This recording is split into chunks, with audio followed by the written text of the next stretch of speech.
barbells. We just out here, we live. Technically it's not live, it's recorded. Hey, we live, recorded, live, we here. We here, man. I'm just happy to be here. Happy to finally get this started. Happy to finally get it going.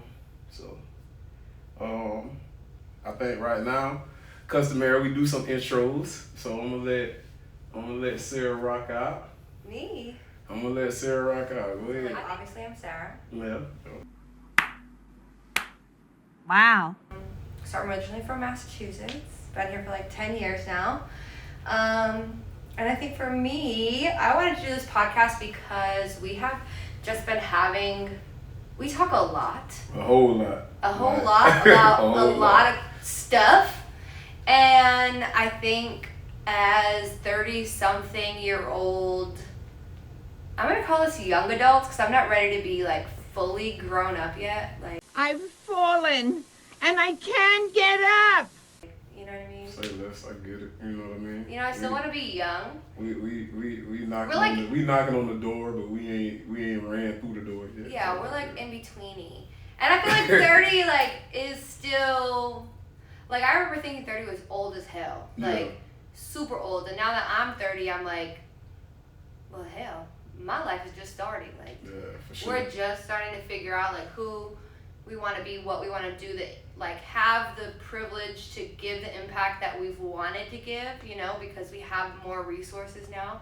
So I think that's why, for me, we wanted to start the podcast, is just to talk in public about the things that we talk about, because we have some opinions about things, right? Like we definitely, it's not often that you find someone that shares a lot of similar opinions, but also can talk through the things that we don't agree on in like an adult way, especially in the current climate that we are in. Like I feel like a lot of people get offended or they don't want to talk about the hard things, and that's something that we focus on just in our real life a lot. So I'm excited to see how people take what we say and receive it, and hopefully they appreciate the opinions that we have, and if not, hopefully this gives us the platform to talk about things that maybe people don't see eye to eye on, and have some just more challenging conversations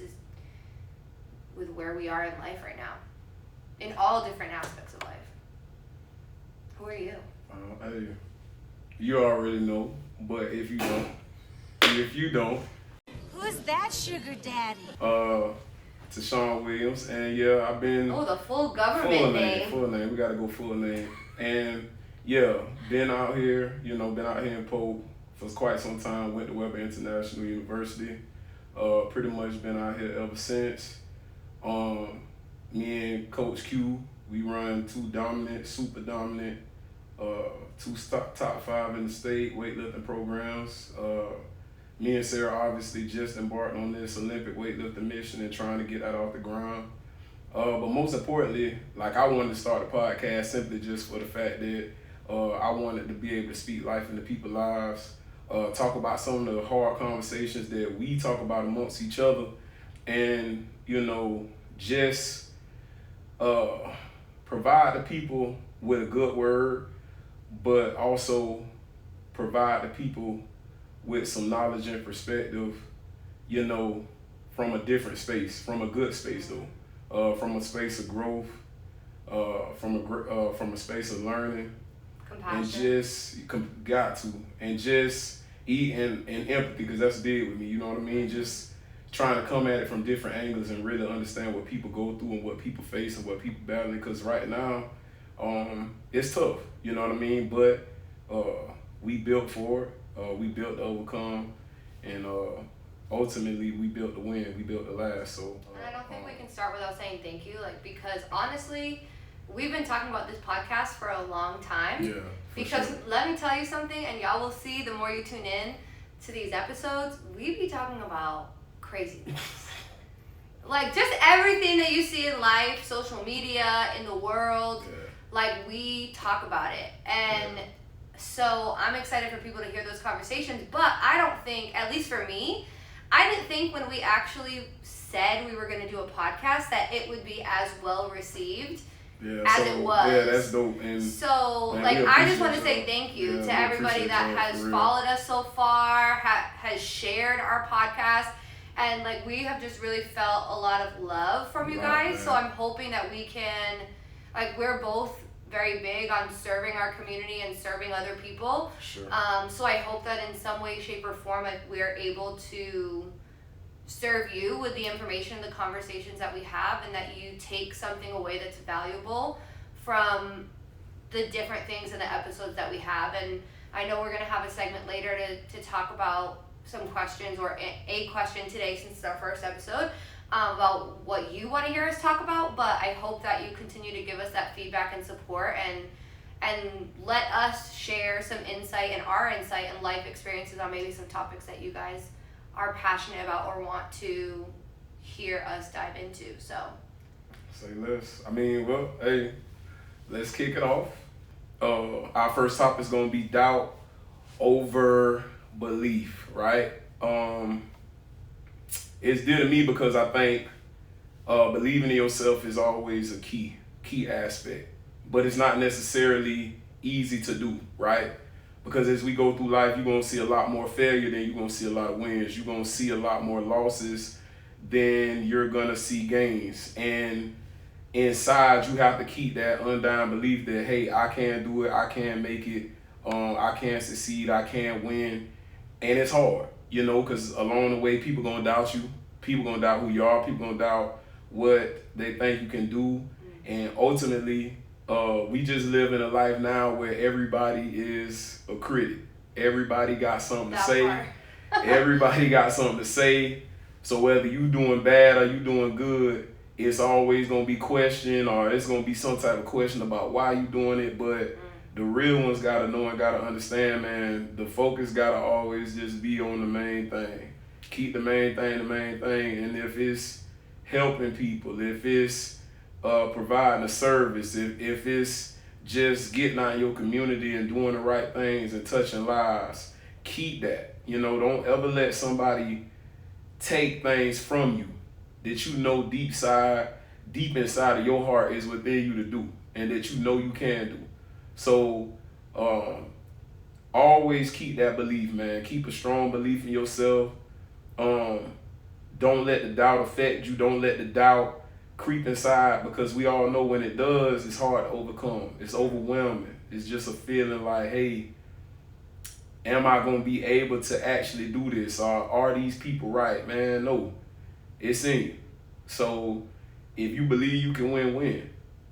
But I think that's easy to say, right? Like, yeah. It's so easy for us to say, like, believe in yourself. Like, Yeah. just do sure. it. Go for it.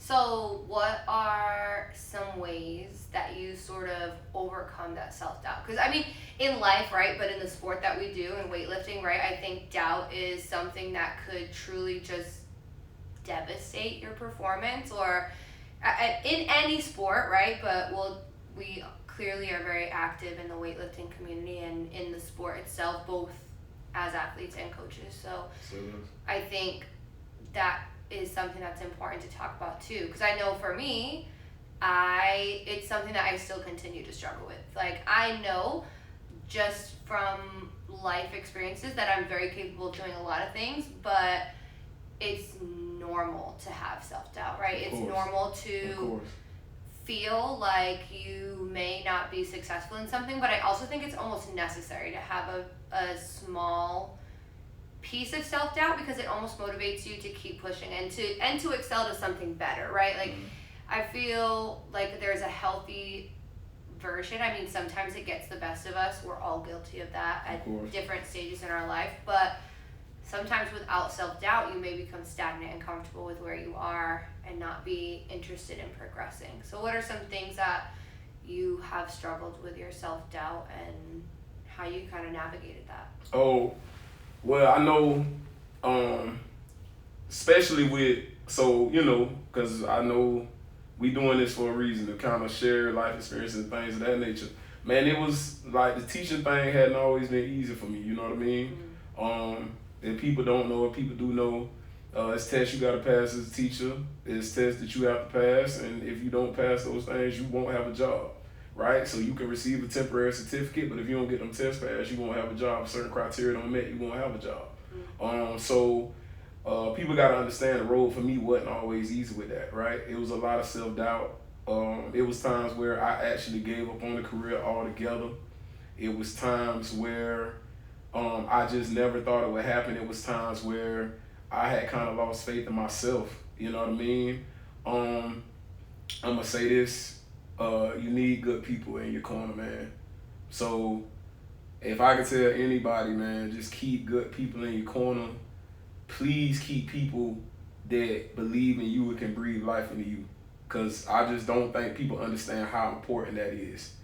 And so when I'm going through this process, you know, it was times where it was at the 11th hour, man, I was just in a bad way. And I don't mind saying that to people, you know what I mean?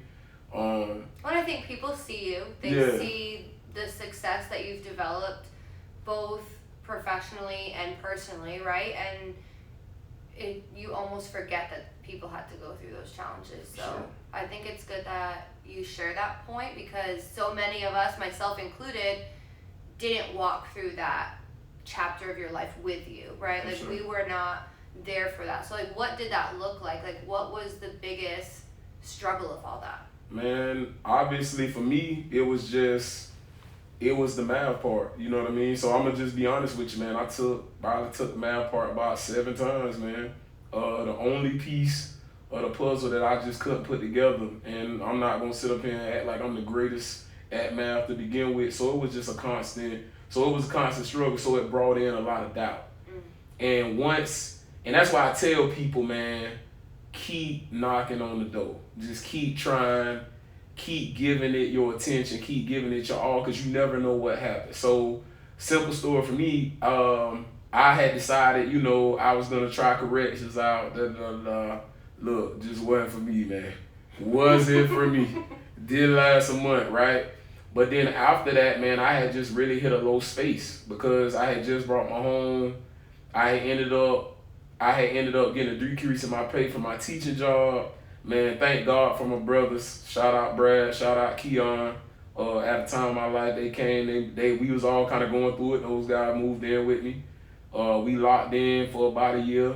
But thank God for them boys, because if it wasn't for them, I don't know where I would have ended up. Probably would have been back in the Ville. You know what I'm saying? Still wondering, struggling, trying to see what I was going to do with my life. But at that point in time, they helped me out. We kind of weathered the storm for a little while, but eventually those boys moved on and did their thing, but I was still kind of in it. So, man, let me tell you, after I quit the corrections, man, I'm coming in here, guys, and that's why I said, man, as men, sometimes we got to be candid, right? We got to be candid with our feelings and our emotions, because we go through it, and we got to be able to share those experiences with other people. But, man, I used to come in here, I ain't going to front, man, wouldn't be no lights on in here. Like, hey, I had every light on in here off, thinking, deep thought. You know what I'm saying? I ain't leave the house for like a day or two. And shout out to my boy Brad. He came through. He was like, hey, man, these people want to meet with you. I got these people want to meet with you. I'm sitting in the house now. At this with point. No lights. With no lights now. My boy come, hey, man, yourself. I want to meet. Hey, look, hey, these people want to meet with you. I'm like, all right. That's when you know time's to check. When the lights are off, all by yourself. Okay, I'm like, all right, you know. So I'm just sitting in here. He like, man, come on, you got to get up, Tay. You got to get up. I'm like, all right. So I end up going to the interview. I knock it out the park, but my body language was terrible. So, you know, Brad report back. He let me know. He was like, hey, man, they like you. But they was like, man, is he okay? You sure you're okay? I'm okay. Okay. You know what I'm saying? Because at this point, man, I was down bad. So I ain't gonna front with you. I was down super bad. So at the end of the day, I ended up getting that job. It helped me get back on my feet. It was at a private school, but it helped me get back on my feet. I had to log some extra hours as a residential advisor there. So, but that helped me get back on my feet. That helped me get back going. Eventually, I did decide to go back to the school board. And just to let y'all know how God works sometimes, man, you just got to stay with it, right? So then all of a sudden, an order from the state come down with, hey, if you got your master's, then you don't have to take the general knowledge stuff no more. Say less, right? So all that stuff I say that to say this. Sometimes them blessings and things gonna fall into place if you stay the course, if you trust the process. Sometimes the process ain't easy to trust. Ooh. Sometimes we in shit and we just don't ever think it's gonna turn. But you just gotta stay with it. You gotta stay active, and most importantly, man, you just gotta stay focused and you gotta stay believing. Those are the things that when you really, really going through it, you got to remember that. You know that you can overcome some of those things, even if in the season you in right now it feels insurmountable, or you can't recover, or you can't get over it. So, but I'm gonna throw that back to you though. When was a time where you felt the same way, or you was going through a struggle and you ain't know? Well, last week we had that pretty shitty meet. Yeah, I almost knew you about to come with it, but I'm here for it. If we're talking about we gotta talk. recent things, we gotta talk. Yeah, go ahead. I think for me, weightlifting is hard. Of course. I think people underestimate the sport itself, myself included, when I first came over. So if you didn't know, I started off in CrossFit, and I was there for 2 years, and I came to Deshaun, and I was like, listen, I hit a plateau with, like, moving weight. I need you to make me stronger. And he's like, all right, cool, I'll help you. You know, we've been friends for a while, I got you. Like, I'll help you get where you want to go. Pick up the barbell. And I was like, I do CrossFit. I can do this. Watch me move this. Watch what I can do. And I was confident as all hell. Like, I really was. Was I not? Yeah, for sure. I super was. That first day I was, Yeah, and I loaded the barbell, like, because I know what I'm doing, right? And I loaded the barbell, and I did a clean and jerk, and he's like, okay, take it all off. And I'm like, I can do more than the barbell. Like, I felt so disrespected in that moment. Like, I really did. Yeah. But, like, we totally, like, tore everything down to the very bottom and started from the foundations. And even though I have made a lot of progression, I think in transitioning from CrossFit to weightlifting, I still experience a lot of self-doubt. And I think that came to fruition in our last meet. Even though we had a great training cycle, I, for some reason or another, just wasn't, my headspace changed that day. Like, I swear I went into that meet feeling so confident because we really had a great training cycle. But, like, you brought up a good point to me, and even some of the other girls that I become friends with through transitioning into this weightlifting community and meeting some great people. We talked a lot about, like, imposter syndrome, right? Like, my self-doubt is so strong sometimes that it's not even my self-doubt in my ability to perform, to do these lifts, to move the weight. It's almost my self-doubt that I don't even belong here, right? Like, here I am competing with these people that may have been doing this sport far longer than I have, or maybe not as long as I have, but move the weight significantly well. And we talk about it all the time, man. Weightlifting funny. So it is. If you don't understand that, man, you can find yourself in a session with monsters, and you just looking like, what in the hell is happening here? But that's weightlifting, you know what I mean? And it don't, like, wherever you go to compete, you don't never know, you know what I mean? Yeah. And the talent levels can vary, but from great to not as great, but you don't ever know where you're going to end up at in that mix, so. Exactly. And I think for me, it's not only that, like, the fact that I'm there doing weightlifting, but it's like, as a CrossFit athlete, do I fit in here? You know, like, I still do well when I compete in CrossFit. CrossFit? What? CrossFit. That's wild, man. Damn, you called it that? Yeah, I did. Cool. CrossFit. That's a new sport, honestly. Edit it out. Edit it out. How about new? But CrossFit, so coming to weightlifting and just being basically a baby in the sport was super humbling. And I still struggle at times that I don't necessarily belong. Like, am I working hard enough? Is this something that I can be successful at, or am I just wasting my time to be something that I'm not, to be an athlete that I'm not?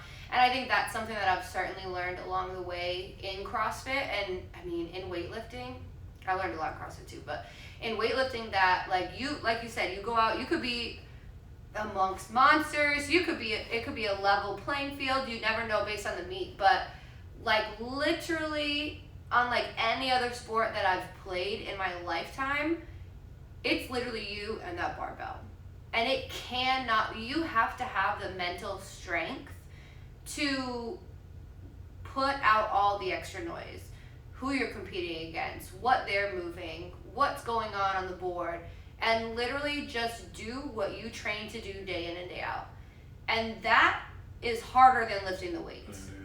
It is harder than lifting any amount of weight that I have ever moved in my life, because there is nothing more intimidating, and we can say what we want, right? But like, as a female, you're in a singlet. It's like the most bare you'll ever feel as an athlete, just out there, especially if you're like me and you've struggled with body image before. You're out there, you have to get weighed in on the scale, which is intimidating in and of itself. Sure. And then you literally go out there with all your chichos to show for the world. And you have to show how strong you are in front of other people that may or may not be stronger than you, with quiet crickets sometimes, and people staring at you, you know. I mean, for me in CrossFit, it's so loud, there's so much energy that when that buzzer goes off, I black out. I don't know what's going on sometimes. And it's crazy because CrossFit in that regard similar to high school too. Because in high school it's just a much more elevated live deal. Right. You know what I'm saying? Yeah. Whereas in Olympic, when you hit that platform, sometimes you could hear a pin drop before you pull that ball. Yeah, you know what I'm saying? saying? Then you have your judges staring at you in your face. Yeah. Like CrossFit, your judges are on the side, they're counting. It's not like they're in your direct line of vision. Not only do you have the crowd staring right at you, it's not like there's bright lights hiding them. For sure. They're staring right at you, right in front of you. Now you have these 3 judges who are going to tell you whether you had a successful lift or not. Yeah. So everybody is just staring at you. And I thought, because coming from CrossFit, there were times that you would do a max lift for a floater or whatever, and you would have the adrenaline from the people, from the environment, and you could push a couple extra pounds on there that maybe you didn't hit in the box preparing for this meet or comp. And then I was like, I remember our first meet, and I was like, oh, listen, the adrenaline's going to get me, and I can definitely PR while we're there. And then I got there and I had no adrenaline, like none. Like it wasn't even, because you weren't used to the atmosphere. Not at all. So to you, it was so different in the fact, and even that day I kind of seen in your face, because I was like, oh, okay, this different for you, ain't it? Because really, and I tell people, when you pull that ball, you really don't probably hear nothing until after you clean it. Yeah. So once you clean it, then you hear something. But when you pull that ball, it's like, man, a pin could drop in there. And so it's different because you don't necessarily, if you don't, like, so I'm just different in the fact that I'm internally charged. So I gotta feel, so that energy already just surging through me, period. You feel me? But not everybody feels that same way. And I think the difference is you've been doing it for a little Exactly. while, right? So like you felt comfortable in the sport, and if we're being honest, you were training alone for quite some time before you stepped onto a platform in a meet. You know, so for me, I started training in like June-ish, like beginning of summer that year. Yeah. And we were competing at Keep Pulling in September. Yeah. So it wasn't a lot of time, even though I did CrossFit and I had some like foundational skills, it wasn't like I was knee deep in the sport like I am now, you know? So it was a pretty fast transition, but I think to go back to the question is, it still circles back to having good people in your corner. Because let me tell you, after that meet, when I didn't hit the first snatch, I was pretty upset. Because if you do weightlifting, you know that first lift sets the tone. It sets the tone. And if you miss that first lift, sort of can... Because you always feel like you're trying to play catch up. And so as a coach, and you know, me and Coach Jeremy, we talk about it all the time, right? We just speak about we in the business of making lifts. So you try to set your athletes up to do just that, you know, and any coach that don't do that, I just think something wrong with you. You know what I mean? Yeah. Like, you set your athletes up to have success. Exactly. And so as a coach, it's the same way. It's hard when you plan something out, and when you going through the week and you do your openers and everything's fine. And hit them well. Yeah, and you go through your warm-ups in the back sometime, right? And everything's going, and then you just get out there and things don't connect the way you want, you know, and then, so not only that, at that moment in time too, when those misses happen, you as a coach, that's the hardest part of the job, you know. The easy part is getting prepared, right? The hard part is when the preparation don't always come to fruition, right? Or the preparation don't always match everything that you've been doing. And then how do you address and talk to your athletes? Exactly. And for me, I am a very emotional person. Say that. And I would say, for the most part, I don't wear my emotions on my sleeve in public. But once I get to a point where I feel that I've disappointed myself, I really struggle to climb out of that. And so after I missed that first lift, I was like, fuck. That was a weight that I've been hitting. And I think that was the biggest challenge, right? So like that opener was a weight I've been hitting through this whole programming. And then you miss it when you have gone into this meet with so much confidence and feeling like I've worked my ass off. I know I'm going to do well. Exactly. And then you get there and it's a weight you know you can hit because you have hit it comfortably, and you fail, it throws you back 500 steps. So then it comes to the second snatch and I miss again. And at that point, I know, like, we're in the final hour. Like, this is it. Now my emotions are heightened. I'm super, like, now I can't hold back my emotions. Like, I'm gonna cry. I'm really upset. Not even upset necessarily at the meet, but I'm upset with myself because I know I can perform better. And we have such a tight-knit team that we train together so much. We just love each other so much. I don't want to let my team down either. Even though weightlifting is an individual sport, you know, like we represent each other, you know? So part of me almost feels like, especially as a leader of the team, that you are held to a higher caliber. You set the standard for these athletes, right? And now here I am, and I'm like, I'm about to miss all 3 snatches. And I remember you coming and you wanted to give me like this really great coaches speeches, and you give great coaches speeches, you really do. And I was like, I'm gonna need a minute.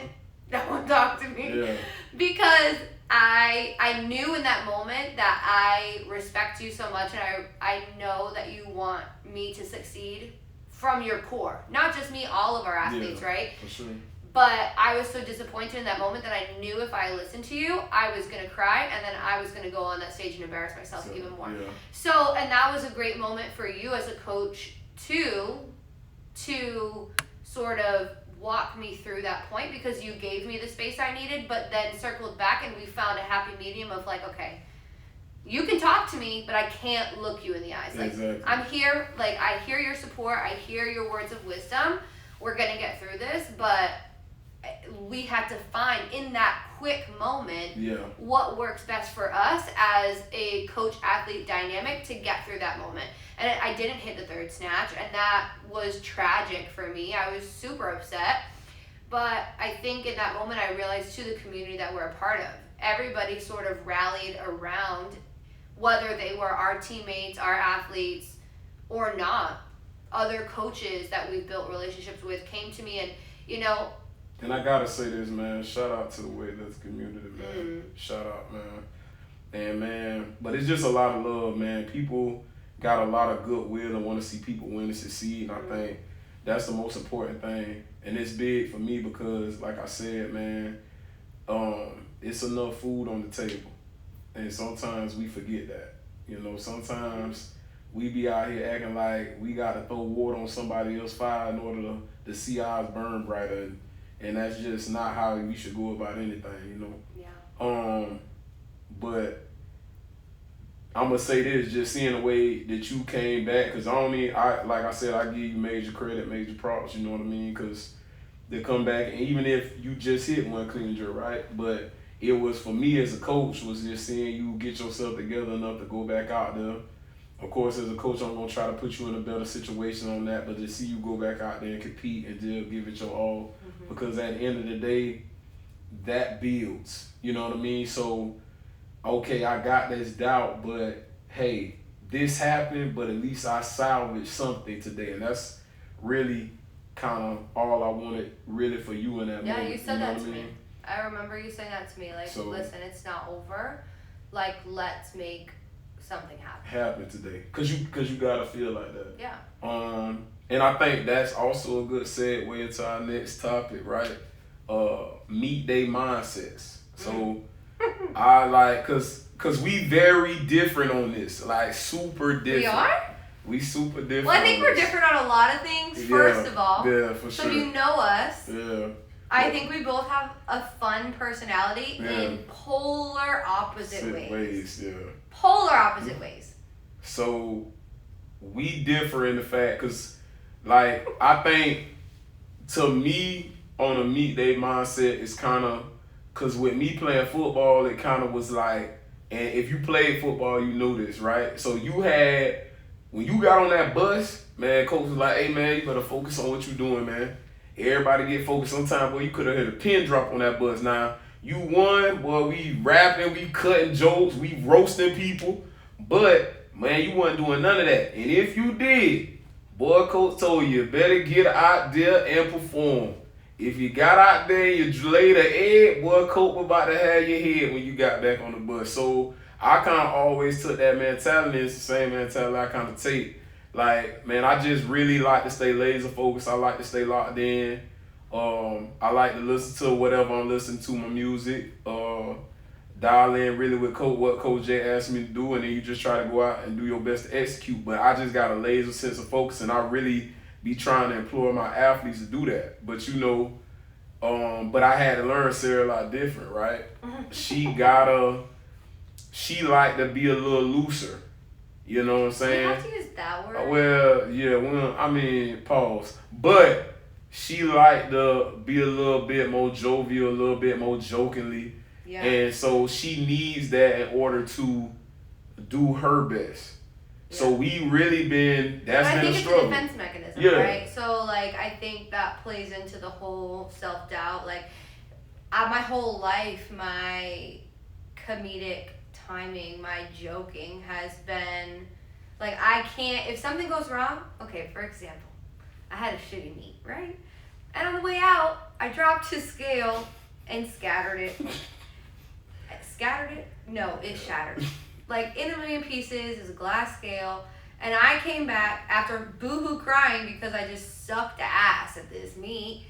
And, you know, let's just add fuel to the fire. I broke his scale. And if you know him, you know he's very particular about certain things.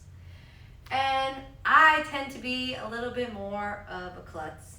And if anybody's going to do something or break something or mess it up, it's going to be me. And what did I do? I came back into the meet where he's already annoyed because we just embarrassed him, which he won't admit to. He won't admit to, but I embarrassed myself.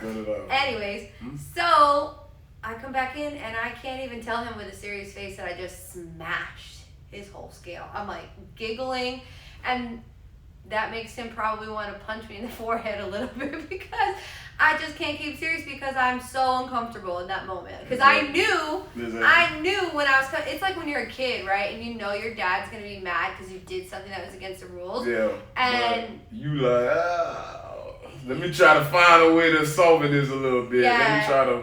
But laughing doesn't soften it for you. And I have no other way of going around it. Like, it's just the way it is. But, I mean, for me, I think, like, jovial is a good word, but I also just, like, I have to maintain the fun in it. Okay. When I'm so serious, I no longer find joy in what I'm doing. And I just have a natural, bold personality, I guess you could say, that I don't know how to tone it down. And like I said, I think it, for me as a coach, it's been helpful because not everybody as a lifter is built the same, right? Mm-hmm. So we all have our little quirks. And like I tell people, man, I tell my kids all the time, man, we crazy. You know what I'm saying? Who decide to throw hundreds of pounds over their head and do some of this? So you got to already be built different and a little touch to even be doing it anyway. And then at the end of the day, we all got different takes on what actually get us prepared to do what we need to do. You know what I mean? Yeah. So just, being around you and taking in some of that, it has given me a different perspective on certain things, and it has allowed me to see it from 2 different vantage points.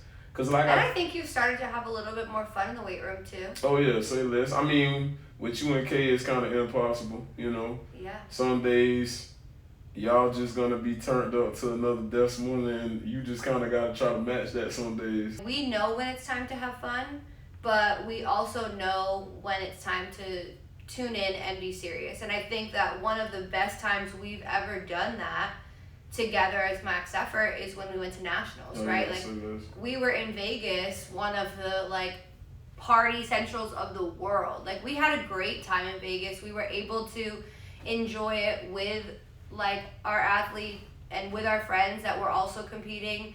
But when it was time to zone in and to execute, we did just that. Yeah. And I think that was such a shining moment for everything that you've built, that we've built, that we are aiming towards. And that was just the foundation. And I think that's what makes what we have so special, is that we've created this family. We've created, we have high expectations for each other. We work hard, but we also genuinely love each other and have a lot of fun in that process as well. So this, and like I said, just to kind of close out and make sure we get back on the mindset piece, man. It's a sport where you out there by yourself. So I wanna just be clear on that, right? So that's why you don't see, and I tell my kids all the time, you're not gonna see, just like my coach used to tell me, all right, we got about 75 people out here play football, 100 people out here play football. The whole student body not out here doing this, right? And it's even more so out there because, when me and her talk, I told her, when you playing basketball, and she done played basketball as well, right? When you playing basketball, you playing football, hockey, some of this other stuff, right? Baseball, you got people that got your back. So if you're not having a good day, right? If you are not on point, if you miss an assignment, if you do this, somebody can cover for you, right? The reason why a lot of people don't do weightlifting, right? Don't do track, don't do golf, because everything on you. You naked out there. Your flaws, your weaknesses, everything's on full display. Yep. So your mindset got to be at a certain point so regimented and so focused, because training ain't easy. But everything we do is for the moments on the platform. But when we on that platform, it's just me, right? Or it's just you. And you out there. And everything is exposed for everybody to see. Yeah. So it can be intimidating, and that's why mindset is so important in this sport. I have never, and I've played a bunch of different sports, you have too. I've never been in a sport where you have to train your mind so much. Because literally, like you said, you could have a great training cycle, and something so minute can just literally make the smallest shift in your mind. And you may have had the best training cycle, PR'd, all of this stuff, and then you get there on that day and you're slightly distracted, and it ruins everything that you've worked for. And then you have to make the decision, like we did last week, are we going to come back from this, or are we going to let this define who we are as an athlete? And that's a whole different level of mindset shift, because you've just sucked, because we'll just say it as it is. You know what I mean? We underperformed. I underperformed. I'll take the accountability for that. I underperformed, and it was up to me to dust myself off and get back into the process, or to say, you know what, this is uncomfortable. I think I'm just gonna train for a little while. We'll see what happens next. No. Literally before we even left that meet, you said to me, we need to get you at another meet. We need to get this bad taste out of your mouth, and we need to prove to yourself that you can do this, that you can do it! belong to be here, you deserve to be here.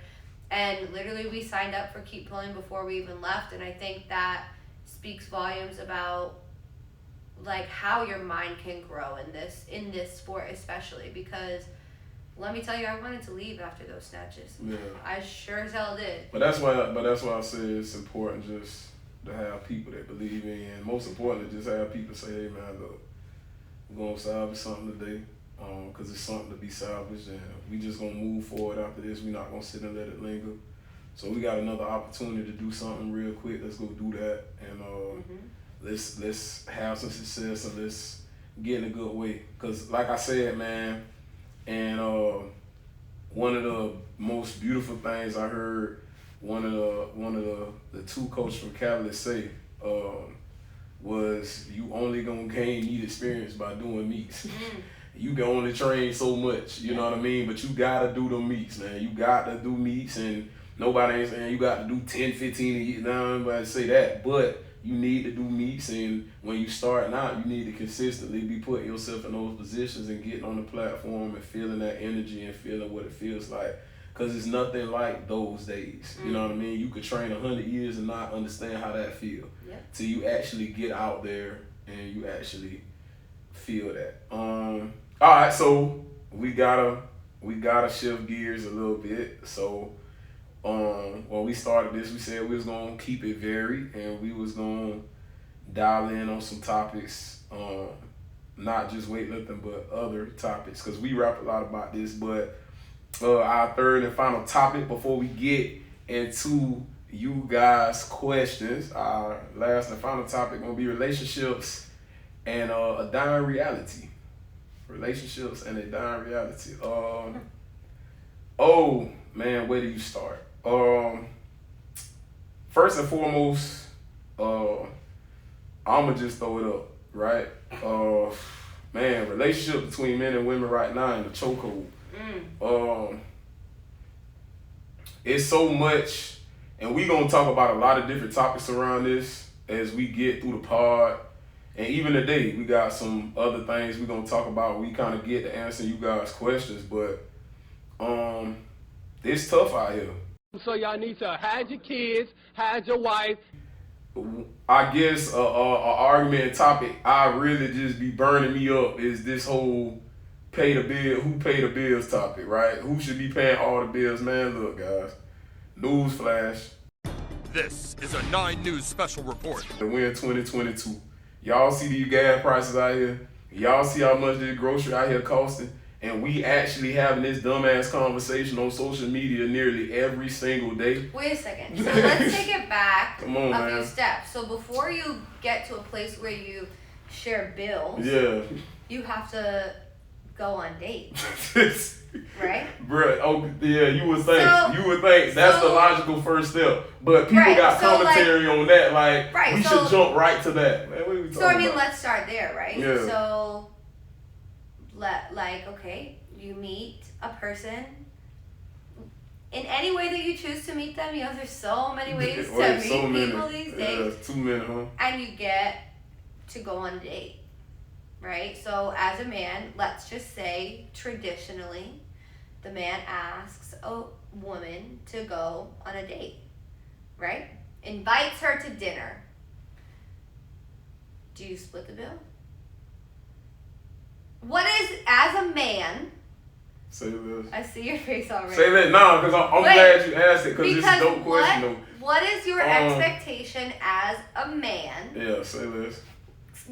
After you've invited a woman, you made the first step. Yeah. You put the invitation, you shot your shot, let's go out for dinner. What is your expectation going in there when the server comes out with the bill? Alright, well, kind of just how I rock, and just me. I'm always that first day always on me. Really, I'm kind of like the first three, right? After that though, I do want to see what you gonna do on this fourth one. You get what I'm saying? And I think that's important because at the end of the day, I think people need to be realistic about what they want, right? And I think people need to be realistic from the door. Because I think the expectation for some women is that a man should pay for everything. Fine. Then you probably need to find you a man that's going to service all those needs, right? And we talk about that stuff all the time. Now, if I'm going out there and I'm rocking on the third date and I done paid for every date we done went on so far, okay, this fourth date, I'm trying to see something. So I'm going to look at that bill just like you. We looking at the bill together. You know what I mean? So we looking at the bill together. I'm looking at it. You looking at it because I want to see. Because at that point, I want to know that, hey, as a man, I'm valued too for what I've been doing here too. Because I showed genuine interest, right? And I showed you at the end of the day, I do value. I am willing to pay. I am willing to do certain things like that. But not on the fourth date. But nah, I just want to know that things being. I want to know that things being reciprocated, right? But she's coming on the date with you. Isn't that a sign of reciprocation? No, I mean that's not. I mean, okay. I mean, I'm just. I'm asking I'm you. playing devil's advocate. Yeah, I'm asking you, Because I but have I'm just saying. Okay, well you as right. a woman, Well you right. Hey, you right. Well my ass gonna show up too. Shit, I need to be congratulated for showing up to this date. Okay. So okay, I'm gonna throw that back to you. I'm gonna throw that back to you. Hell, let me be congratulated. I'm here. I showed up. Okay. So we get it. So you pay for the first three, fourth, y'all are staring at the bill, Hey. awkward as fuck. Y'all Whoa. are not going on Yeah. the fifth date after that. After that, probably not. Because you look like two dummies at the table. The server's like looking at both y'all. Like, Yeah. Well, probably from that perspective, you gotta think though. Okay, at that point in time, I know where it's at, right? And so how long I do know you where wait it's before at. you're like, okay, I'm gonna pay for this? Or do you say you want to go halves? Man, at that Have you point, ever found yourself in that situation? hey man, I done found myself at that point, man. My ego is involved, and that's a bad thing to say, but my ego's super involved because like I told you, I just really do believe that men and women need to both be reciprocating the energy that they provide and they get it, right? So, like, it's not really a thing, because we joke and we laughing about it, right? But it's one of those deals where, and that's why I told you when we started the conversation off about the bills and about certain things like that. So you got to understand, so in America, like what you would say, median income for most people is about 45 to 55,000. Period. Right? But we having a conversation online about who paying bills.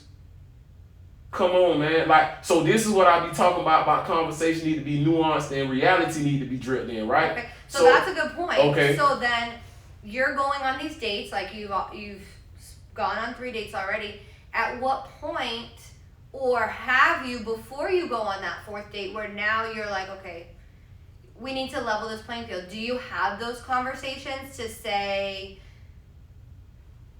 like, are we splitting responsibilities here? I think sometimes even though, Sarah, before you get to the third date, and this is why, and I'm gonna just be honest, right? As men, sometimes, and I'm just being honest, you kind of gotta know the woman, and women gotta know the man that they dealing with, right? So I think, yeah, you do kind of gotta have a conversation, but some things ain't necessarily got to be spoken. You got to be attentive enough to be paying attention to who you dealing with. So what are some things you look for that show that she will that she's willing and interested in meeting halfway? And not trying to take advantage of the fact that there are plenty of women and men, I will tell you, we talk about this a lot, but as much as people want to talk about women, I can tell you firsthand that there's plenty of men that will take advantage of a financially stable woman. Say less. So for you, since we're talking about your opinion right now, what are some things that you can identify relatively early on before you make it to that fourth date where y'all are shitting your pants? I think at that point, like, honestly and truthfully, I just think, I think the things that I look for in a woman in those situations is, because you can tell when a woman is just a genuinely likes to care for and take care of a man. Because before you in the dating stage, before you even get to some of those third dates, it'll already be a request to take you out. Or when the check come out on the second date, right? oh no, love, I got that. Like you got me last time. So as a man, I peep that, right? I pay attention to that. Or, you know, maybe we went on the first two and then all of a sudden you get hit like, hey, let me take you out. I got this spot I want to bring you to. All right, cool. So as a man, I think you can kind of tell those things all in conversations, right? Oh, you know, I like to do this with my man when we together, things like that. So you asking those questions. So now, as a man, you get answers to your questions. I think the problem with men and women a lot of the time is when we first start the dating process, we don't ask enough of the right questions, right? We don't ask enough of the important questions. Because at the end of the day, as men and as women, right? But especially as men, because I'm going to rap with my fellas, sometimes you got to understand, hey, where your price range at, dog? And you got to be honest with yourself about that, even if the ego in play. Because some women you ain't dealing with like that. And that's okay. And you got to be man enough to say, hey, love, man, maybe you need to find somebody that gonna be able to do that all the time. Are gonna pay. To people, hey, love. That's kind of cringy. Are gonna pay all the, you see what I'm saying? Are gonna pay all the bills. Are gonna do things of that nature, right? So you gotta. It's so, not. I think if someone said that to me, hey, love, I got you. Oh man, whatever. Why you So call me, hey, so love? at the end of the day. Who's love? So at the end of the day. I'm a dick. It's So okay. at the end of the day, you got to really you got to hone in on that stuff and make sure you paying attention. And me and you talk about that all the time. I really don't, like when we start out with this stuff sometimes, we don't really live in a space of reality about it. So for then, we always gonna be in a space where we about to be let super down.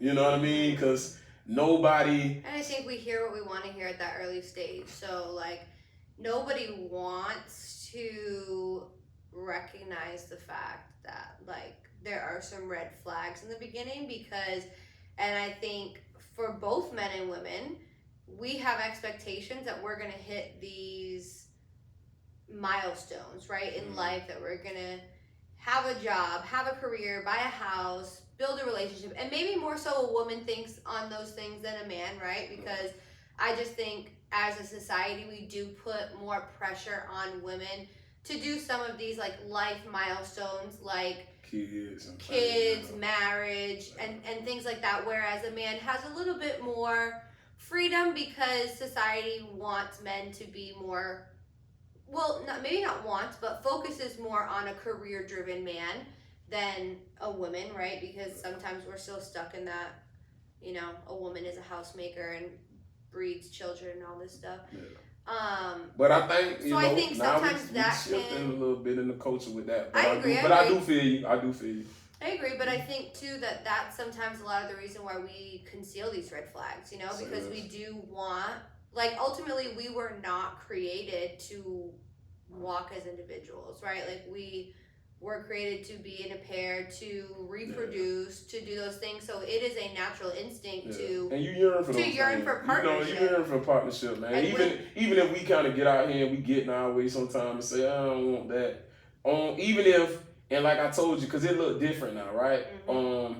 I don't always just try to throw out traditional things because we not in the traditional time. We ain't traditional men no more. We ain't traditional women, right? Mm-hmm. So things may look different, but at the end of the day, whether it's a friendship or whether you decide, hey, marriage ain't for me, but we rocking together for a long time, or whatever it looked like for you, you know what I'm saying? People still yearn to be close to other people. You know what I'm saying? We're not put here just to kind of dwell by ourselves. So even if people get long periods of time with that, right, you gonna pop out of that thing and be like, damn, but I'm not, well, I want to leave. You know what I'm saying? And I'm just, and not always in the physical sense, right? But I just want to be close to somebody, whether it's, you know, whatever it looks like for you. We just not built to just always be alone. You know what I mean? Yeah, so, for sure.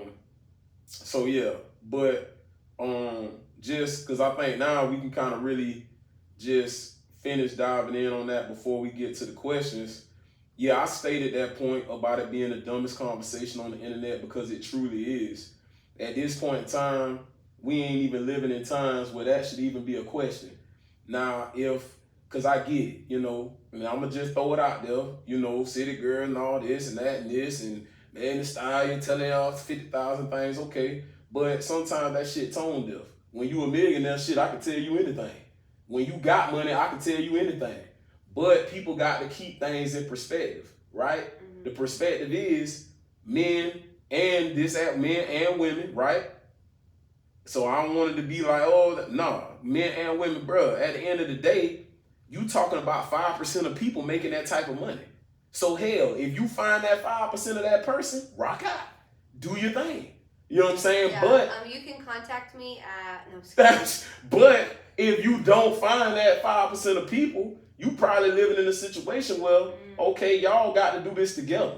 Yeah. And you can still be comfortable doing it together. So that's why sometimes that conversation is just so nonsensical for me. And then you, like I said, and then you got Iman come out and say what he said. And like I said, it's just tone deaf. If I got a bunch of money, yeah, I'm gonna come out and say, my girl shouldn't be paying for nothing. No, I ain't gonna. Yeah, if I got a bunch of money, that's his reality. Yeah. So it's no nuance there, right? But other people, that might not be their reality. And that's no knock on what Iman said, because that's his opinion. But that's his opinion. It's his reality. That's what I'm saying. I mean? Oh, exactly my point. He's very wealthy. His wife is also very wealthy. And so they, in turn, can do what rich people do, is whatever the fuck they want. So whereas us normal people who make the average pay, we got to make some different decisions. And I think that is a good point that you made earlier, that social media has just blinded us all. So we all think that we can do what these rich people do, that we can live that lifestyle, that this whole sugar daddy. I crack a lot of sugar daddy jokes. I really do. I be cracking jokes all the time about a sugar daddy, but like, let's be honest, the internet has made it this goal that people want to find these people that will just pay for everything so they don't have to. And that's just not realistic, because the average people that you're coming across in your life can't sustain that lifestyle. And people will pretend, and they will do, people are going through extravagant feats, renting cars or renting clothes just to fit a certain persona. Think about that. So that way they can attract somebody that they won't even be able to maintain that lifestyle. So, and it's gotten to the point now, but me and you talk about it all the time, right? And social media got you thinking you got 50,000 options. And you don't. You don't have 50,000 options. You might have options, but you ain't how good are they? That's what I'm saying. But social media make you think you got 1,000 of them, right? And social media also causes people, especially if you're good looking. It causes people to what? What I tell people all the time, causes people to compare, right? So, like I said, one of my favorite J. Cole songs is Love Yours, right? Because you really, honestly and truthfully, you might have, it's always going to be a bigger car. A bigger house. It's going to always be a better car. You can always find a woman, but at some point in time, you got to actually... find a man. You got to love... Let's not forget. You got to actually love... you got to actually love what you got. You got to actually value what you have. And I think that's possible in our current... I do think it's possible. I think we've just gotten caught up in sometimes comparison is a bad thing. Because now, like I told you, and shout out to my boy Jay, about to do big things on the platform here in a couple weeks. But he posted something today, right? And it said, and it was I'm glad you brought this up. And it was because I saw that post today, and I replied to it. And I was like, ooh, boy. He's starting to turn the post. Can you pull up the post so we can tell them what they said? So you can directly quote it, because I feel like if we're going to talk about it, for sure. Then we need to get the exact verbiage. So I'm gonna pull it up because, like, I just thought it was great. I'm great in the sense of I think it was real, and I do think it's what a lot of us go through, and what a lot of us kind of like at certain points in times as men, kind of how we feeling about some things, right? It says it just talks about the main reason why most men are single is because the character of the woman they want is not in the body shape they admire. And I thought that was real powerful. And Say that again. And I thought it was a super powerful statement because I think it's true. And and it's just being honest with what's going on out here, right? Like I said, it's a lot of bad bitches, straight up. And shout out to my women. However you get it, it's how you get it. No love lost, and I respect it. Whatever, however you want to do your thing, but it's a lot of bad bitches. But at the end of the day, Do they gotta be bitches though? they ain't gotta be that. I'm talking in good context though. I'm talking in good context, ladies. But at the end of the day,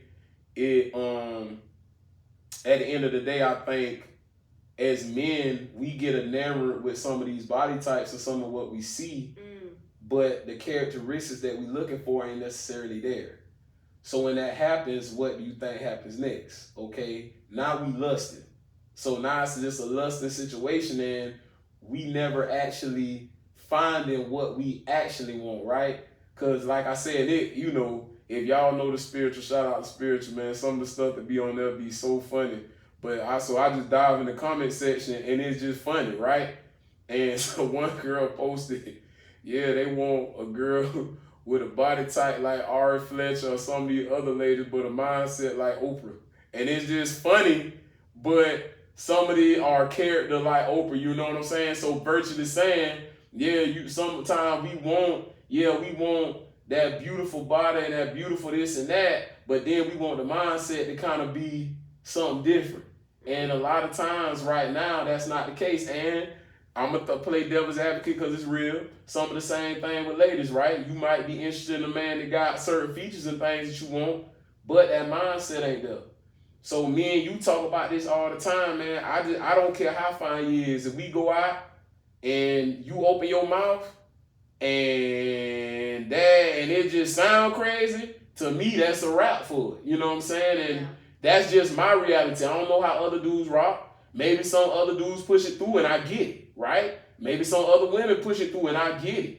But let's be honest, it wasn't always like that. Nah, I mean, no. But I don't think when you younger, I don't think it's like that at all. Well, I'm just saying. And and I think as we've gotten older, right? Because we're in a different stage of our life now, we look for different characteristics. Exactly. Like we can say that we don't just think with our eyeballs. You know, like we may see someone who's very attractive, but what comes out of their mouth can quickly negate what we see. And that's why I said Whereas when you're younger, that doesn't. Not at all. You don't care because you have different goals in what you're dating for. For sure. And that's why I said when I'm speaking to my young people about some of these situations, right? Because we got to be candid about that. I get it, right? When you young, men and women, you just trying to go for the baddest thing that your eyes can see or your eyes can get, right? So none of that other stuff comes into play, right? But that other stuff is important.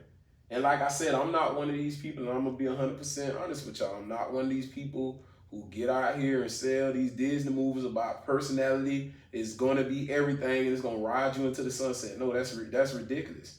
What your eyes see is what catch you.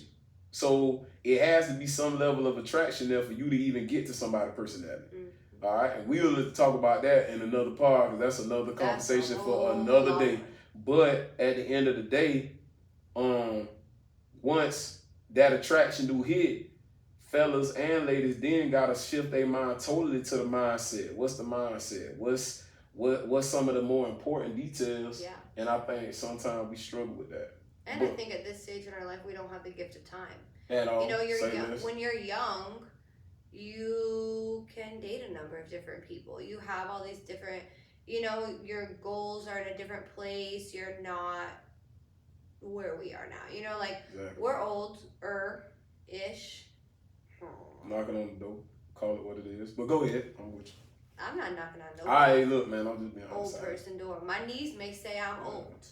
Well, hell. Weightlifting gonna have you knocking on that big earth. But hey, nothing to say, but go ahead. But I think now at this stage of our lives, we don't have the time to be spending 2-3 years to get to know somebody, to dive in deep because let's be honest, when you're young, sometimes you could go a year or two without really even getting past the surface. You just be on the physical level with some of these people, you just out there, man. Yeah, exactly. I don't care what your mom does. Like, Yeah. we just here for fun. Yeah. But now it's like those things really matter because we are like, we're at a different stage in our life where we have different goals. We're much more established, so we have much more to lose if we don't move right in relationships. And I think a lot of people don't think about that when it's even people at our age, you know, they are very quick to jump to relationships or jump to commitment because they're not completely satisfied where they are, so they search for that in companionship and then find themselves in too deep and maybe can't get themselves out of it, or get married and end up divorced really quickly, things like that. We see, I mean, I think it's hard for us. We have a lot of friends with a lot of different relationship statuses and struggles, and as like the single people in our friends group, definitely, it's hard now. It almost jades you sometimes. Yeah, it does.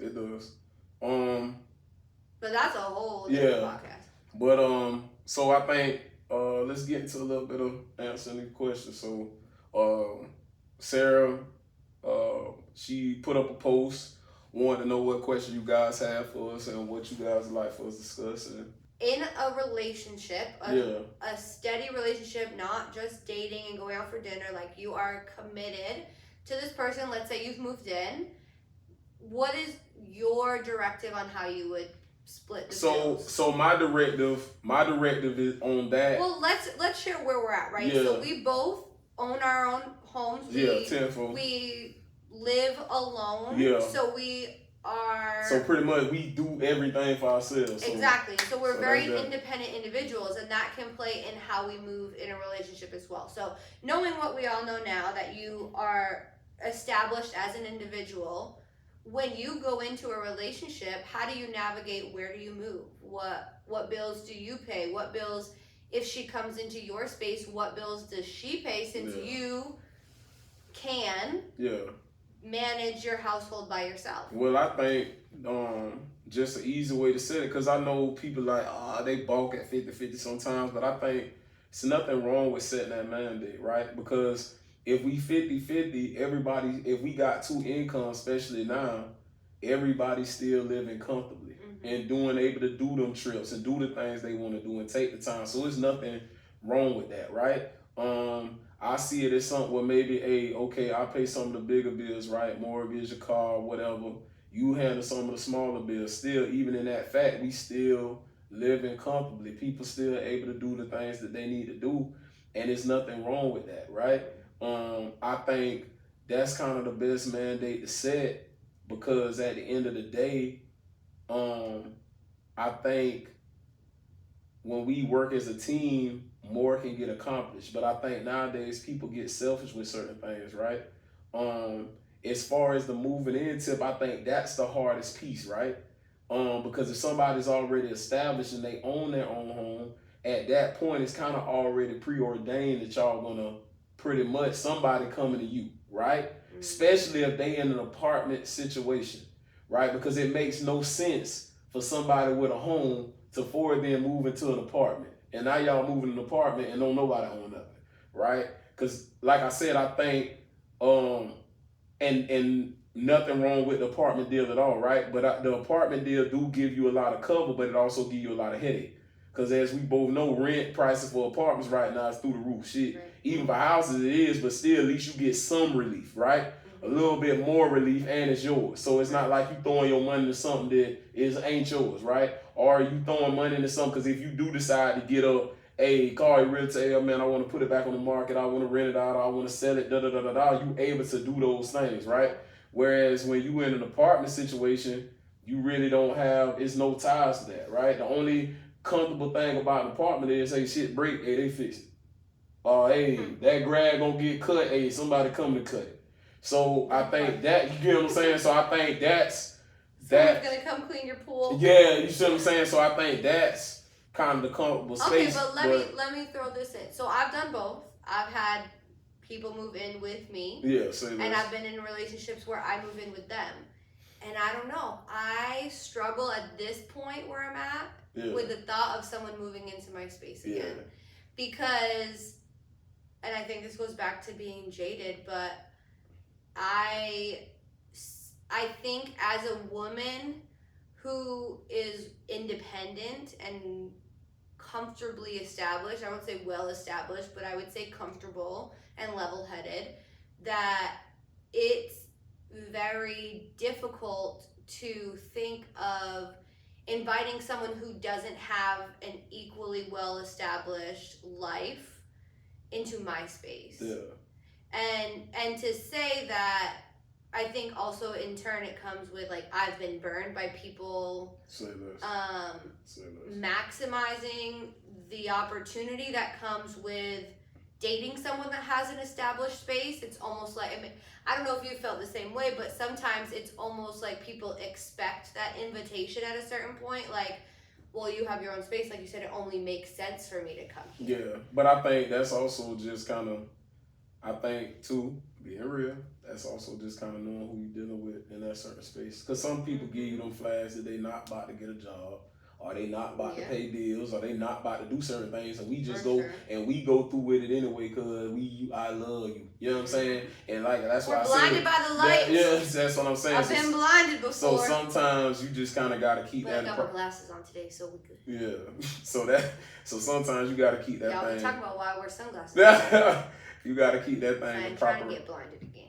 Got to keep it in proper perspective. So at the end of the day, I just think that's also kind of understanding. Yeah.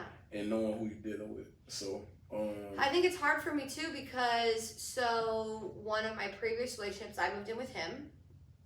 He had a townhouse. We moved in, but he was very passionate about taking majority of the bills, and that was very difficult for me because even though I had a good job at that time, I was a manager at Disney, so I was salaried. I made decent money.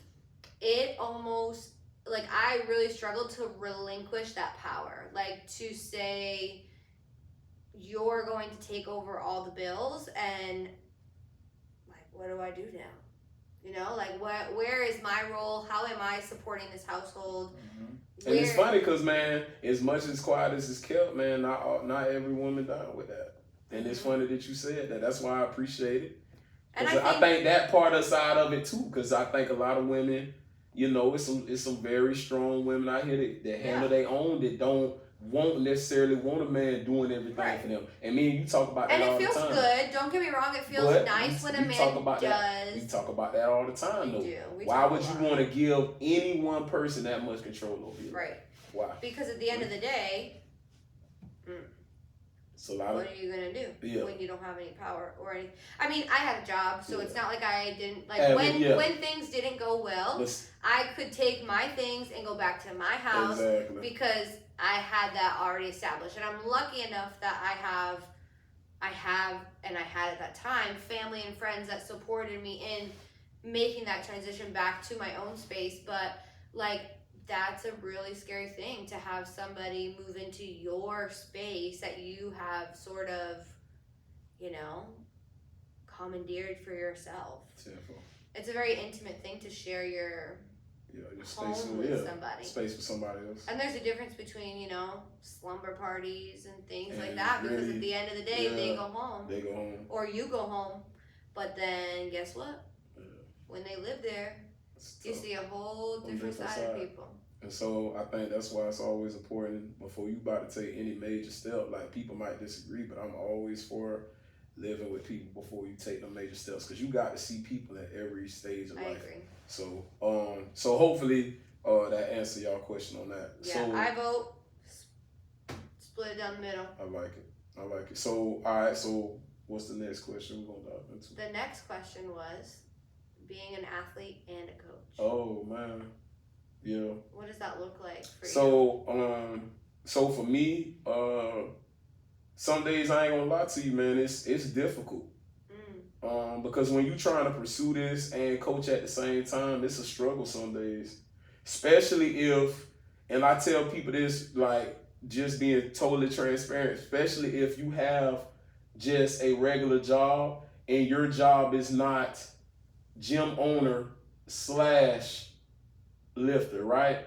Because if you a gym owner, then you spend a lot of time there. You got a lot more time to maybe get your training in. You got a lot more time to do things around weightlifting, right? But when you don't, you have to kind of find that time. And for most people it's later, right? Or for most people it is sometimes training with your athletes. And you like in a situation right now, I'd like to get out of doing that, but if I'm pursuing this with y'all, yeah, it's a lot of days, especially with our crew. I'm giving instruction and lifting at the same time because that's the only way that I can do it right now. Right. Now with my high school team, I have that luxury. I'm straight coaching, right? But it's difficult. And then some days, because I'm training right after I coach my high school, so I'm standing up literally.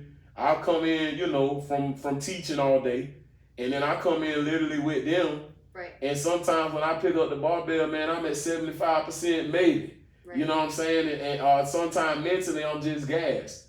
But you trying to get everything out of it you can, but some days it's a real deal struggle. And like I said, man,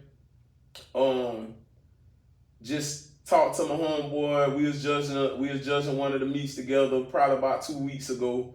We was judging at the problem, and we was just talking about, I asked him how many clients he had. He said about 8. I said, yeah, I got around that number 2 right now. He said, I ain't really trying to have no more while I'm still lifting. Mm-hmm. And I got it. You know what I'm saying? Because sometimes while you pursuing this, it's difficult to help everybody else around you while you still trying to pursue it. And Lord knows, man, I'm trying to find a healthy balance.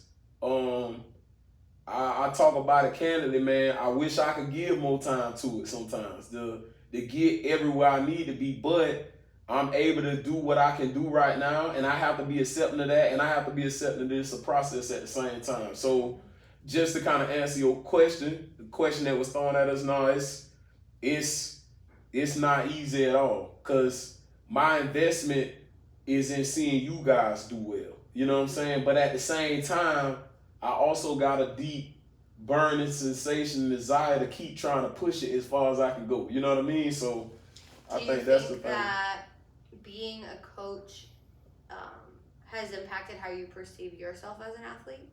Yeah, it's difficult. Like, so, and shout out and definitely shout out Coach Jeremy, because like I said, I had never, like I didn't have a coach. So I had pretty much been on my own, like I coach. Mm-hmm. So pretty much I had been on my own. And so transitioning to being an athlete in that aspect and being coached by somebody else, it's been difficult at times. Lucky for me, I got found and have somebody I trust and somebody I believe in. So that's made it easier.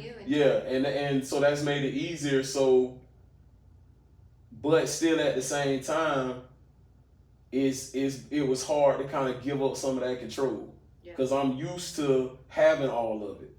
So it's made me understand a different level. It's made me have a different level of respect for him, obviously, but it's also made me take a step back, because when I'm able to kind of go into that athlete mode, it better helps me understand sometimes where y'all at, some of the places y'all go. It's been interesting to see you step into that role, because when we first started training together, you didn't have an immediate coach. You weren't training with Jeremy at Mental Strength. So it's been interesting for you to are not a coach, because shout out Coach Kyle, because like I said, Coach Kyle from Hungry the Wild, shout out, because I wouldn't even have gotten to even a remote place that I've gotten without the instruction and without the programming. So I just always want to give a big shout out that way. But totally. But I think too, even Kyle would say and support that having a coach in person and having that close relationship where you are in close proximity to your coach, that it's a different level from being coached remotely. Exactly. And so it's been interesting to see you step into that field, because there's a difference between someone providing programming, critiquing some videos, great at that, but nonetheless to then having to see that person face to face and have that accountability and perform in front of them on a much more like literally breaking down everything that you're doing in person, and it's been interesting to see you transition into that place, because I think it has been from an outsider, I think it has been a very humbling experience for you. Oh yeah, for sure. Because there were things that you just, you know, didn't even think of that have now been literally shown under a microscope. Yeah, sure. And I think too, for me, like stepping into a coaching position is new. So to learn not only the sport, but then how to coach it properly is a learning curve for sure. But I think as an athlete, I add more pressure to myself because I want to make our team proud as well. I want to be a great leader, not only as a human, right? Like, because I think a role as a coach is to set your athletes up for success in the sport that you're coaching, but also to progress in life. And I think we both have those skills and the passion to help with the life portion, but as a coach, I also want to be a great athlete and I want to set the example for them. And I think honestly, after stepping into a coach's role, it almost makes me sometimes go into that imposter syndrome even more, right? Because I perform, at this point in time, I feel that I perform better on, like, as a CrossFit athlete because I have more experience, I feel more comfortable there. And then you come here and you're coaching weightlifting, but I still falter, you know? But I think too, and we talk about it before, is it's learning, like, even though I might not be a perfect athlete, it's showing our athletes and these young people and even the older ones that we have on our team that, like, it is a process and you have to grind it out. And we are going to get through these tough days together because although weightlifting is an individual sport, we are a team and we are a family and we support each other through that. So I think stepping into a coaching role and navigating that and building this family, really, because that's what we are. We're more than a team, we're a family together, has pushed me to be even more motivated to be a better athlete. Say less. It is challenging. It is very much so. It is challenging with all the personalities and the people and the expectations because we want our team to be the best it can be. And you know, ultimately, you just want your athletes to succeed. That's what you in got all into aspects. it. Yeah, that's what you got into it for. Just well-rounded humans that in turn serve the community. Say less. All right. So hopefully we answered that question.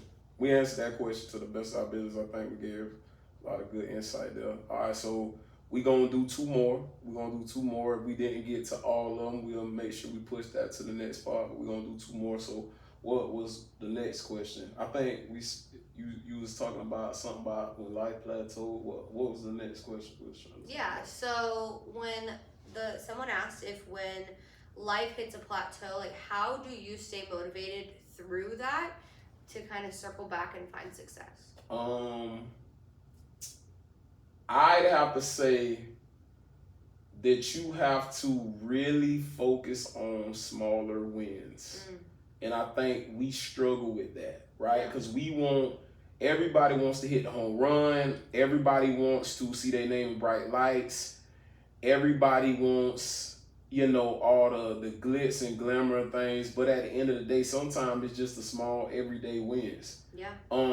And life gonna get to a point sometime where it is kind of static, where you feel plateaued, where you feel like, okay, I'm not really reaching the heights that I thought I was gonna reach. I'm not really attaining the goals that I thought I was gonna reach. But at the end of the day, I think we all got to do a better job, and y'all gonna hear me say this on this pod 1,000 times. Give yourself some grace, man. Allow yourself to go through some things. Allow yourself to feel. Allow yourself to try different things. Allow yourself to fail, because we gonna do that. And you really, really have to kind of focus on sometimes what are the positives? What am I doing correctly? What is working? What am I happy about? What am I finding joy in? And I think if you can really focus on those things, there's no plateau that you can't get over, but you got to understand sometimes life is going to get to that point, right? But is your consistency in trying to win, in trying to be better, in trying to reach some of the goals? Is your consistency there? Because even today, just something I reposted, right? We have to embrace the boredom of consistency, right? Because if we're not willing to embrace that, we never getting over those plateaus. Because sometimes it's just about working your tail off and being consistent and showing up every day, right? Sometimes it's simply about not quitting, not giving up, right? And understanding, okay, maybe some of the things that I'm going for, they're not necessarily easy, but they never were supposed to be, right? If it really is what I want, I'm going to find a way. Each and every day I'm going to find a way. So, That part. hopefully, you know, like I said, that kind of gives a little insight and that kind of helps answer that question. You know Yeah, what I mean? think for me, in these last couple of years, I've found myself in some dark places just with things that life has kind of thrown. And it's easy. I think it's far easier to get caught up in the dark space than it is to find the light. It's very easy to focus on what's going wrong, to feel like the walls are caving in on you, than to find the little bit of sunshine that is always there. Always. There is always there, man. even on the darkest days, there is always a light at the end of the tunnel. And I think there's magic in winning at the small things, like getting up with your alarm, taking a shower. Like, I don't know about you, but if I'm like super depressed, like I could stay in bed with the curtains drawn, not shower, not eat because you're just miserable. But nobody is gonna fight for you more than yourself. And if you truly don't want to stay miserable, because being miserable is a choice, I really believe that. Of course. And I wouldn't say that if I haven't walked through challenges that I didn't think I was gonna come out of. But you have to know that you can overcome anything, but you have to do the little things, because those, especially when you're in a plateau, if you want to call it that, or you're struggling in a dark place mentally, those big things seem even larger. That sometimes just brushing your teeth is a task in and of itself. Getting out of bed, going outside, and I think something that helps me is like grounding myself. So I like to go outside barefoot and just step on the grass, especially if it's sunny, it's even better. But like, just because you feel like, okay, I'm in reality, like this is real, like because we create things in our mind sometimes, especially we create our scenarios. own demons. No, we create our own really demons. do. We really do. So that's just a fact. And that makes those places worse. So you have to get up. You have to take a shower. You have to get outside. Let light in your home. Like, I personally don't really turn lights on in my house unless I have to, but I have the privilege of having some really great windows and sliding doors, and I open my curtains.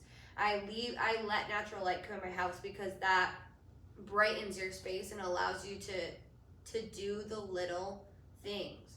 Wash the dishes, like clean your space, because if your space is clean, your mind is clear. What we talk about, those are just consistent things that we can do every day to improve our and mood. Move your body. Move your body. Do something. Be active. You know Even what I'm saying? Because I think that people don't understand what that do for you, but sometimes just in general, man, and I tell people the biggest issue is because most people just regimented. You come home, you do this, you sit down, and then... And so being active doesn't have to be a lie. I feel like a lot of people think, and I was talking to a gentleman today about it, and he just moved here from Florida. He's like in his 60s, and he's like, I didn't know what I needed to do to move, but I started walking. Like, something so simple can make all the difference. You literally just have to move your body, whatever that looks like for you. You don't have to run and do weightlifting. You don't have to be like me. When I was coming out of my dark space, I don't have a medium. I'm either like all the way left or all the way right. I'm all in or not in, like I don't want to do it at all. Yeah. And so I dove right into CrossFit, and it allowed me to find that strength and get my mind into a clear space and show myself that my body was capable of things that I didn't think it was capable of. So good. And in that, I found my strength in so many different aspects of life. But if I didn't take that first step to get out of bed finally and move towards a goal in some way, shape, or form, I would have never been there. And put it on paper, right? Like when you write things down, it sets it in stone. It makes it a reality of what you're going to be, what you're going to do. Have that daily reminder. I have it written on my mirrors in my house that I want to do a 160-pound clean and jerk and a 110-pound snatch, and I look at that every day, even if it's subconsciously. It's there in front of me because I'm chasing that goal. It gives me something to work towards and to look forward. And you have to do that. Journaling really helped me too. I have a journal that, you know, I do daily affirmations, and I write like the same 10 goals every day, so that way as you get closer to them, and they don't have to be big aspirations, they can be small, they can be monumental that you know will take you time to get there, but you revisit them every single day, so that way you have a consistent goal and path that you're on, and those little things make all the difference. Prayer, I think that helps too. I mean, I don't know what everybody's faith is. I know ours is, but you know, you have to believe in a greater source, whatever that is to you, and know that good is out there, and you will be guided to it eventually. All right, so now I think we'll get into our last question. Hopefully, I think dope question that just got asked before, and hopefully whoever dropped that question, we gave you a little insight and helped you. But no matter what, you will overcome. And one thing about it, just focus on those small wins and don't give up on yourself, and find something that you enjoy and be consistent in that. I think it'll change your mindset. At the end of the day, I think this is where we close, where we log out. I appreciate y'all for joining in on our first pod. This is a special moment, I think, for me and Sarah. But just know it's gonna be more to come, man. More conversations. We gonna rock out with ourselves for a little bit, because I think that's only right. Before we start adding some guests and things of that nature. But just know it's gonna be a lot of real talk. We're gonna feed your spirit. We're gonna make you laugh a little bit. But come on back. Just log in with us and join in. New episode every Friday. Every Friday, we got you. Okay, so we logging in. But shout out to Talks Beyond Barbells. Shout out. We out. That's it. Bye.